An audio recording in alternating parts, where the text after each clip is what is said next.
Hello there, and we are back with the Impact Talks podcast. Yes, we are. How have you been, Jacob? Oh, I've been doing quite well. It's been busy times. That's how it is every time we put an event like this up and makes it rock and roll. There's the pre-recorded video, getting that, editing, everything else. But we are through the second event, and it's really nice. The first one is like a balloon you try to air balloon or test balloon you send up, and if it's not shot down, then you get prepared for the second one. But when you've done the second one, it's like, okay, we're doing it now. It's a routine almost.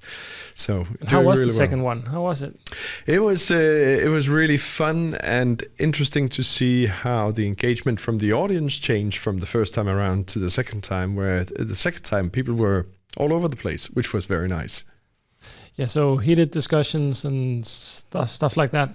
Yeah, and also just really good questions for the speakers, because when you're delivering a speech on any media, it's always really positive to get some feedback from the audience, because you don't know if you're doing wrong or right. Of course, you've got your experience and everything, but it's really nice getting some good quality questions back, meaning that the content people delivered actually triggered some reflections, some insights, and made people want to take part. So that was really positive. We're going to talk a little bit about Elsbeth De Ridder. Yeah, De Ridder. Yeah, absolutely. From Holland, and she's been a big supporter of the whole Impact Talk. And for the first session of the day, we wanted to have some inspiration that was beyond the theme, but was closely tied to it. And Elsbeth was just the obvious candidate for the job, because she's done some really, really interesting things that she presented in her talk. So the overarching theme for the event was donor-centered communication. And it's kind of a trend going through the sector. People have always been aware that you should be donor-centered. But what we wanted to explore with this event was how do people actually do it? And there are many, many ways of doing it. But the important thing is the ability to open ears and start listening to what the donor is saying and how you engage with them. So you don't treat them just like another number in the database. From someone from the outside, it sounds kind of obvious. Yes, absolutely. Like an obvious approach. Yes. I mean, why now? And why do we need it? Yeah. Yeah. No, I think it's incredibly obvious, and it's like when you have any type of company or interaction with people, it's like customer service, really important. But then you get on with your work, you do your stuff, and maybe sometimes there in the process, people forget it a little bit. And then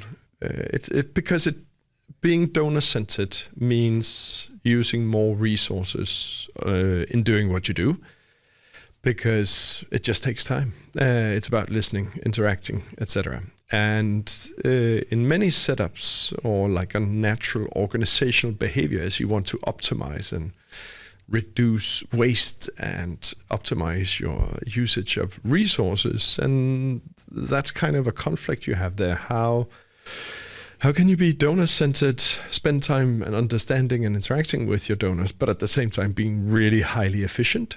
And that's kind of the idea with the donor-centered communication here. That's what it is. It is being more optimized, is listening to donors, because what we saw in several of these cases is you get better results. You get more long-term relationships with donors, and that's what everybody's looking for. And sometimes it's actually a lot easier listening to people, what they want, and making them recognize that who they are, they're supporting and everything, instead of trying to introduce a new gimmicky thing. Yes, and if we're gonna focus for now on what Elsbeth's approach was. Yeah, so we put her on stage because kind of the whole idea was Impact Talk is about cooperation, and I know that Elsbeth has been part of something called the International Fundraising Leadership, which is a collaborative effort between a lot of the big INGOs in the world, so MSF, Red Cross, Save the Children, etc., etc. And they work together a lot. And by working together, they do a better job. And Elsbeth has now moved into Switzerland, being head of private donor fundraising in Save the Children Switzerland. But I wanted to have her share her experience of going through Corona and running face-to-face teams all over the world, and how she collaborated with all these other global charities to do it fast, not lose too much money, keep the machine running of engaging people and raising funds for the very important causes that they're working with. So she did that and talked about how, and it wasn't just her, it was everybody working together, but from her perspective, the story of how they worked together and Save the Children globally brought in a lot of teams from doing face-to-face, because they couldn't do anymore because of the pandemic, and switching them to telephone fundraising instead. And that's where a little bit of the linkage is. But how do you actually transform an organization like that? And the whole key point she was, besides the incredibly interesting story in this, was that their collaboration, when they heard the first announcement of a market closing, coming together a lot of people, doing innovation, fixing problems, sharing knowledge, made them so much better at what they do. So I've on behalf of small and medium-sized national and international organization, on their behalf, I've been envious of that international collaboration venture they've gone, because it makes your output so much better. Whatever you achieve as a fundraiser, if you have a group of really good, like-minded people that you can work with together. And that's the idea with Impact Talks on telephone fundraising, but it's everywhere. How can we do that together? And she kind of went through that, and then really importantly at the end, where she tied it into the theme of the day, was that we should acknowledge we don't know it all, and we should be spending more time talking to our donors and interacting with the charity or donating to a charity a much better experience than us believing we have all the answers ourselves.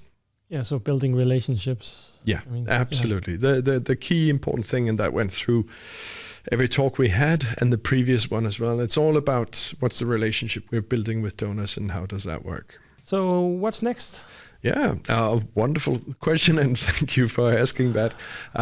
So we've got our next event coming up the 11th of June, so people should actually come and book the date and come and join us. It's brilliant, and it's on innovation in dialogue fundraising. So anybody can join who works within that sphere. And then those are the events. And then inside in the community, we are going to be launching a few collaborative projects. The first one is actually inspired of something that came out of conversation with Elsbeth. And I was at the first event, I mentioned another fundraiser who had done this type of telephone fundraising campaign. She was like, "Oh, can you do that? That's interesting." And I think there are so many different campaign types you can use as part of telephone fundraising. So we want to do the telephone fundraising campaign catalog, but just a collab of people coming together, sharing their experiences with all types of campaigns, because you can say upgrade campaign, yeah, but that can be done in 15 different ways. So we want to come together, create some knowledge, and being able to share that. So that's the two next things coming up. Yes, and how can people get involved? Well, there are three ways. One is they can buy a ticket for the next event. They'll also see what's going on behind. They can buy an annual ticket and they get access to the collaborative projects we have inside the community. And third and foremost, and I think most importantly, is write to me. There's an email, there's our website, on LinkedIn. I'm easy to contact, and we want to get you on board, whatever your ideas or thoughts are. Let's encourage people to do that. Yeah, absolutely. Thanks. Thank you. Hello,